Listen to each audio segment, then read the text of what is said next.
मित्रों, भारतीय रेल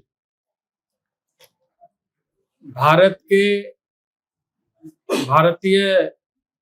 जन के और भारतीय अर्थव्यवस्था के एक महत्वपूर्ण कड़ी है,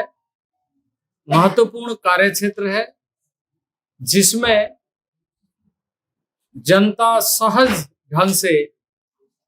साधारण ढंग से सफर करती है और गंतव्य स्थल पर पहुंचती है। उसी तरीके से रेल देश के अर्थव्यवस्था में एक बड़ा योगदान देता है और इसलिए भारत सरकार के रेलवे मंत्रालय की सबसे बड़ी प्राथमिकता में से एक कि रेलवे की और रेलवे के माध्यम से सफर करने वालों की सुरक्षा, रेलवे सुरक्षा अधिक से अधिक कैसे की जाए और इसके लिए जो व्यवस्था, जो इनिशिएटिव लेना चाहिए, लगातार पिछले 9 वर्षों में प्रयत्न किए गए हैं और उसके अच्छे परिणाम भी निकल कर आए। रेलवे हमेशा सुरक्षा को प्राथमिकता देते हुए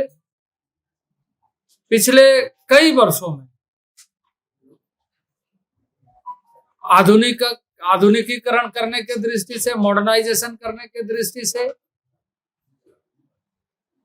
तकनीकी दृष्टि से जितने उपाय होने चाहिए पिछले कई वर्षों के, यदि आप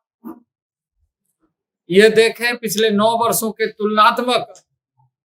पिछले कई वर्षों के, तो उसमें भारी अंतर दिखाई देती है और उसी अंतर को आज मैं थोड़ी बहुत चर्चा करते हुए एक प्रेजेंटेशन के माध्यम से आपके सामने रखते हुए यह बताने की कोशिश करूंगा कि रेलवे की प्रतिबद्धता क्या है, रेलवे किस ढंग से जन सुरक्षा को केंद्रित करते हुए आगे बढ़ रही है, क्योंकि पिछले दिनों रेल के अन्य बहुत सारे जो इनिशिएटिव है उसके बारे में सूचना दी गई, चाहे एक्सपेंशन प्रोजेक्ट्स हो, चाहे न्यू प्रोजेक्ट्स हो, चाहे नॉर्थ ईस्ट के प्रोजेक्ट्स हो, चाहे सेंट्रल इंडिया के प्रोजेक्ट्स हो या देश भर के सभी क्षेत्रों को जोड़ने वाले प्रोजेक्ट्स हो, उन सारे चीजों की सूचना आपको दी गई है। और आज सुरक्षा के दृष्टि से जो उपाय किए गए हैं, मैं थोड़ा सा उस पर चर्चा करूंगा और आंकड़े में आपको बताया जाएगा कि किस तरीके से जहां 2001 से लेकर 2013 तक की जो घटनाएं थी और 2022 से 2023 तक की जो दुर्घटना हुई है, उसमें लगातार कमी आते गई, लगातार कमी आई है। और उस कमी में जहां 2001 में 473 घटनाएं हुई थी, वहीं 2022-23 में उसकी संख्या दुर्घटना की 48 हो गई, 48 हो गई। तो इसी ढंग से जो 2004 से 14 की अवधि के दौरान ट्रेन दुर्घटनाओं की औसत संख्या 171 थी, 2014 से 23 तक यह जो औसत संख्या है वो 71 हो गई। इसके साथ साथ ही रेलवे के परिचालन में जो सुधारात्मक और मॉडर्नाइजेशन का काम हुआ और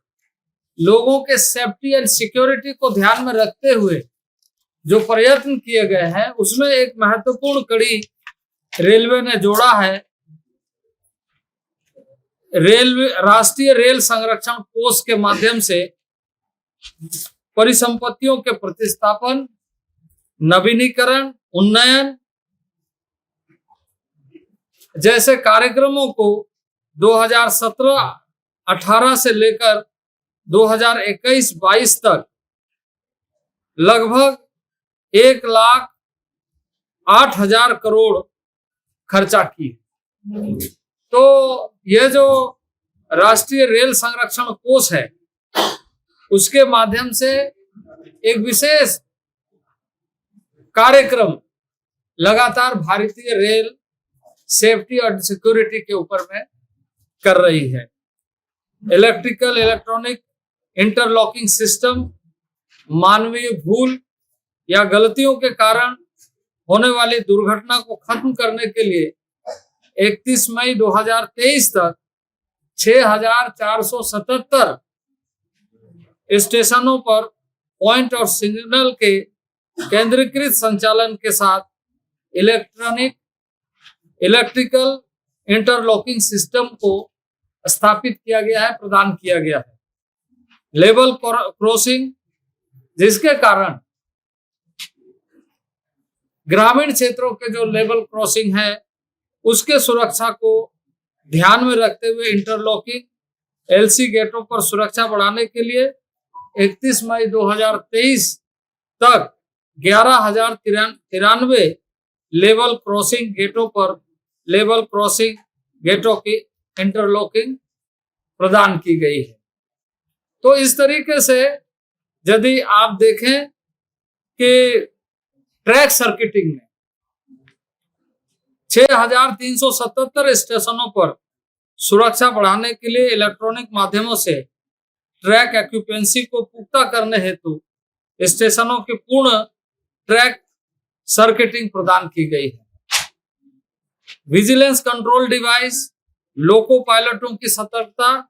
सुनिश्चित करने के लिए सभी लोकोमोटिव में विजिलेंस कंट्रोल डिवाइस VCD लगाए गए हैं। रेट्रो रिफ्लेक्टिव सिग्मा बोर्ड, अगले हिस्से पर रेट्रो रिफ्लेक्टिव सिग्मा बोर्ड लगाए गए हैं जो विद्युतीकरण क्षेत्रों में सिग्नल से 2 OHI मास्क पर स्थित होते हैं, ताकि कोहरे के मौसम के कारण, खास करके जब हम उत्तर पूर्वी और खास करके दिल्ली से पूर्वी क्षेत्रों में जब जाते हैं, क्योंकि मैं लगातार ट्रेन में सफर करता हूं, इसलिए मुझे इसका अच्छा अनुभव है कि फॉगी वेदर में किस तरीके से परेशानियां होती है। इस परेशानी को देख समाधान के लिए नए तरीके से GPS आधारित फॉग सेफ्टी डिवाइस प्रदान किया गया है और बहुत सारे स्थानों पर इसका अच्छा परिणाम हम सबको देखने को मिल रहा है। अब समय सुनिश्चित हो रही है, किसी भी दुर्घटना से हम सतर्क हो जाते हैं। तो ये जो GPS आधारित फॉग सेफ्टी डिवाइस है, कोहरे के कारण होने वाले प्रभाव से हमें सतर्क भी करती है और जो लोको पायलटों को समय पर सूचना प्राप्त हो जाती है। तो इस तरीके से बहुत सारे इनिशिएटिव लिए गए हैं। मैं चाहूंगा कि उसको आप प्रेजेंटेशन के माध्यम से थोड़ा डिटेल्स में समझें, क्योंकि लगातार यह कोशिश हम लोगों की रही है, इस सरकार की रही है कि रेलवे, इसके पहले मोदी गवर्नमेंट के पहले रेलवे एक अलग तरीके से ट्रीट किया जाता था, जिसको कहा जाए कि एक तरीके से यहाँ की व्यवस्था, अलग बजट, अलग खर्च, अलग तरीके से उसको देखना। लेकिन अब एक परिवार के सदस्य के रूप में रेलवे इस बात को ध्यान में रखते हुए सेफ्टी एंड सिक्योरिटी, जिससे आम आदमी की सुरक्षा हो, और दूसरा इसके माध्यम से जो देश के आर्थिक क्षेत्र में जो बहुत बड़ा योगदान है, क्योंकि मैं इस अवसर पर निश्चित रूप से कहूंगा, खासकर कि कोविड के समय में जिस तरीके से रेलवे ने, क्योंकि कई बार आपने अखबारों में देखा होगा कि कोल की ट्रांसपोर्टिंग या कोल की कमी के कारण उसमें कुछ सच्चाई और कुछ मनगढ़ंत कुछ इस तरह की बातों को कहकर लोगों को एक तरीके से भ्रांति पैदा करने की भी कोशिश हुई थी, लेकिन रेलवे ने उसका इस तरीके से परिचालन के माध्यम से सुनिश्चित किया कि कोई भी पावर प्लांट, कोई भी ऐसा गुड्स जो खास करके अनाज, क्योंकि कामकाज बंद हो रहे थे, बहुत सारे मजदूर वापस चले गए थे, और पूरा अनाज की व्यवस्था को जन जन तक पहुंचाने के लिए यह जो 80 करोड़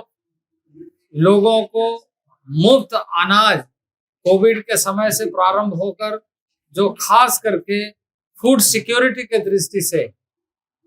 गरीब कल्याण अन्न योजना जो प्रारंभ की गई है, इसमें रेलवे की बहुत बड़ी भूमिका है और बदस्तूर यह सेवा जनता तक पहुंच रही है।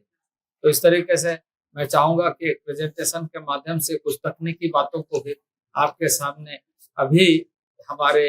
एग्जीक्यूटिव डायरेक्टर अशोक जी हैं, वो आपको इस बारे में थोड़ा सा ब्रीफ करेंगे। इसके बाद आपको यदि किसी भी विषय पर पूछना हो तो सेफ्टी से आज रूबरू होने के क्रम में आप पूछ सकते हैं।